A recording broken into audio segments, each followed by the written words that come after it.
मैं doctor Karamvir Singh, associate professor political science, BSR government arts college Alwar.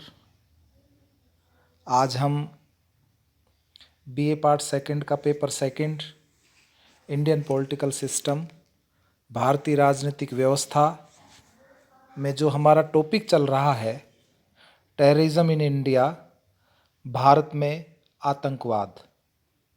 तो प्यारे बच्चों, आतंकवाद से जो प्रभावित भारतीय क्षेत्र हैं,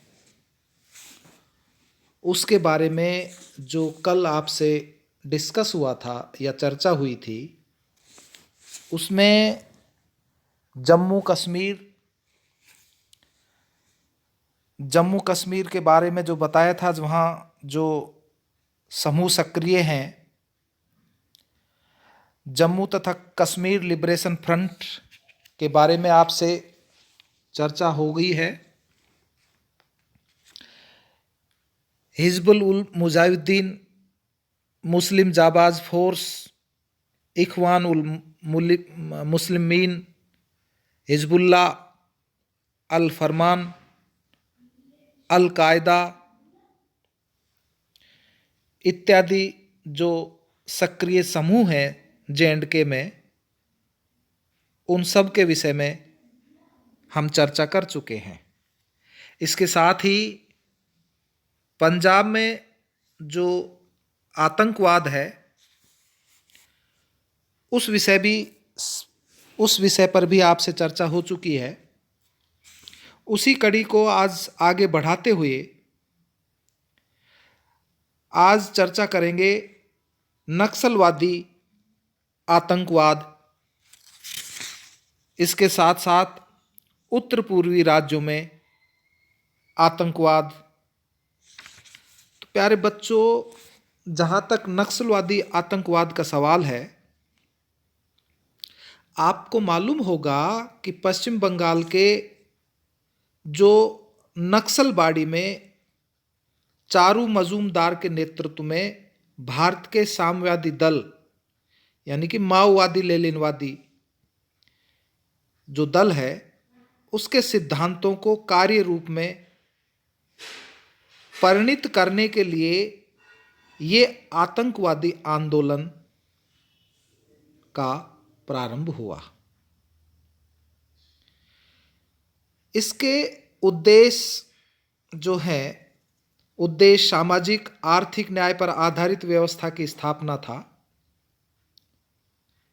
पश्चिम बंगाल में कानू सन्याल, आंध्र में बी सत्यनारायण, केरल में कुन्नीकल के नेतृत्व में इस आतंकवाद ने अपने पैर चारों ओर फैलाने प्रारंभ कर दिए। भूमिहीन मजदूरों के, भूमिपतियों के विरुद्ध खूनी संघर्ष में निर्दोष सामान्य जनता के साथ साथ यादवपुर विश्वविद्यालय के कुलपति की हत्या कर दी गई। शासन से जुड़े व्यक्तियों की हत्या व अपहरण द्वारा आतंक का वातावरण बनाना इनका मुख्य उद्देश्य था। आंध्र में पीपल्स वार ग्रुप जो है, वो काफी सक्रिय रहा और भूमिपतियों द्वारा सदियों से किए अन्याय के प्रतिरोध तथा आक्रोश के रूप में यह आतंकवादी आंदोलन अस्तित्व में आया। फिर धीरे धीरे पेशेवर अपराधी भी इससे जुड़ते गए। भारत सरकार को इसे रोकने के लिए अर्धसैनिक बलों का प्रयोग करना पड़ा। मार्क्सवादी बुद्धिजीवियों ने भी चीन के दोहरे मापदंडों पर आधारित व्यवहार को समझ लिया। चीन स्वयं पूंजीपति देशों से सहयोग प्राप्त करता रहा है और साथ ही पाकिस्तान की प्रतिक्रियावादी प्रवृत्तियों को बढ़ावा देता है। आपको पता ही है। श्री जयप्रकाश नारायण तथा अन्य नेताओं ने सामान्य जनता से ऐसी गतिविधियों से दूर रहने को प्रेरित किया और उन्होंने नक्सलवादी नेताओं से भी मिलकर आतंकवादी गतिविधियों को रोकने का प्रयास किया। इस बीच नक्सलवादी नेता चारू मजूमदार की जुलाई 28, 1972 में मृत्यु हो गई। और फिर क्या हुआ कि नेतृत्व के अभाव में आतंकवाद की गति मंद हो गई। भारत को अस्थिर करने का प्रयास का चीन को विश्व स्तर पर कीमत चुकानी पड़ी, उसकी छवि खराब हुई। 1977 में नक्सलवादी नेता संतोष राणा ने पश्चिम बंगाल की विधानसभा में प्रवेश किया तथा भारतीय संविधान के प्रति आस्था व्यक्त की। नक्सलवादी नेता कानू सान्याल ने आत्महत्या कर ली। कहने का तात्पर्य यह है कि कुल मिलाकर नक्सलवाद का प्रभाव अभी भी कम नहीं हुआ, अपितु इसके प्रभाव क्षेत्र का विस्तार हुआ है। नक्सलवादी गतिविधियां छत्तीसगढ़, मध्य प्रदेश, बिहार, झारखंड, उड़ीसा, आंध्र प्रदेश, महाराष्ट्र में फैल गई, आपको मालूम ही है।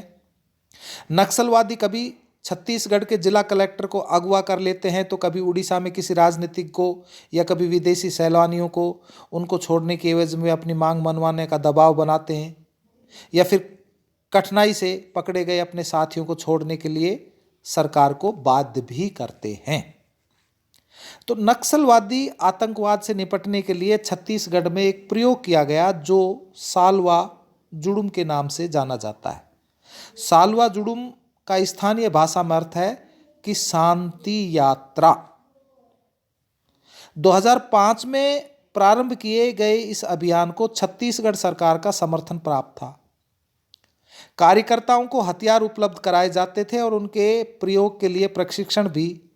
यह किसी प्रकार से भी शांति अभियान नहीं रहा तथा अपने उद्देश्य में असफल रहा। अंततः इसे समाप्त कर दिया गया। नक्सलवादी आतंकवाद न केवल बना हुआ है, अपितु आसपास के क्षेत्रों में भी वो धीरे धीरे पैर फैला रहा है। जहां तक उत्तरी पूर्वी राज्यों में आतंकवाद का सवाल है, तो आपको पता होगा कि उत्तर भारत में आतंकवाद के सिर उठने के लिए कई स्थितियां जिम्मेदार हैं। जैसे मैं बताऊं कि 1962 के चीन युद्ध में भारत की स्थिति कमजोर हो गई।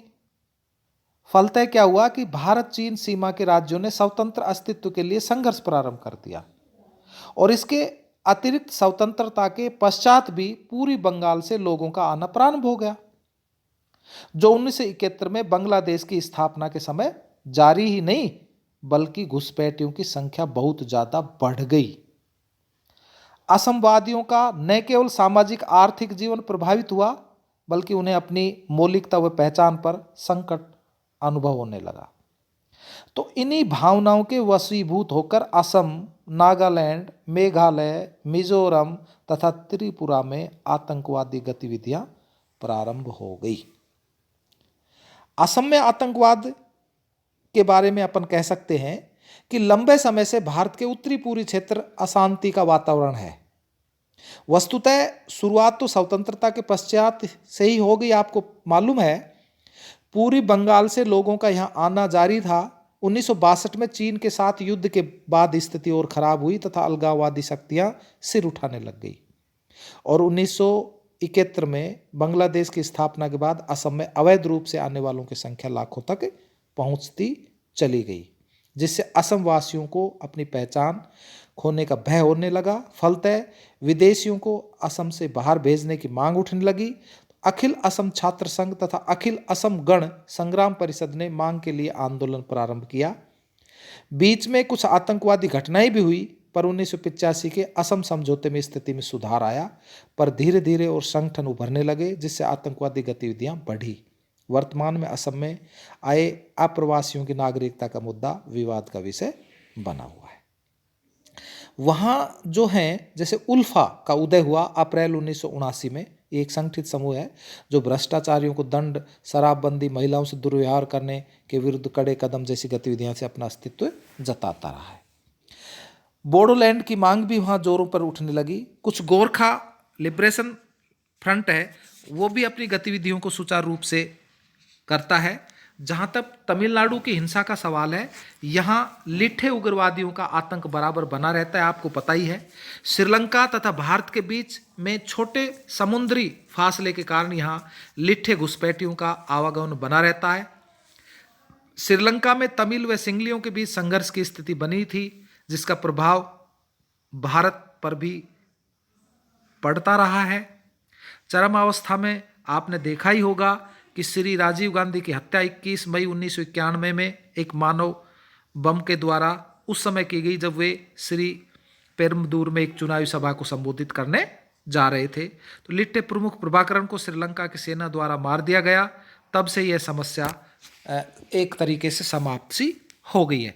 तो ये हमारे यहाँ कहा जाए कि जो मैंने बताया आपको कि आतंकवाद के जो ये प्रभावित क्षेत्र हैं, जिनका आपसे चर्चा की है या डिस्कस किया है, अब सवाल ये उठता है कि ऐसे कौन से कारण हैं, आतंकवाद के ऐसे कौन से कारण हैं कि आतंकवादी गतिविधियों को जन्म या हवा देने वाले वो कौन से कारक हैं जिनके कारण ये गतिविधि होती हैं या आतंकवाद फैलता है। इस विषय में आपसे चर्चा जो होगी वो कल जो आपकी ऑनलाइन कक्षा होगी उसमें आतंकवाद के कारणों के बारे में अपन व्याख्या विस्तार से करेंगे। धन्यवाद।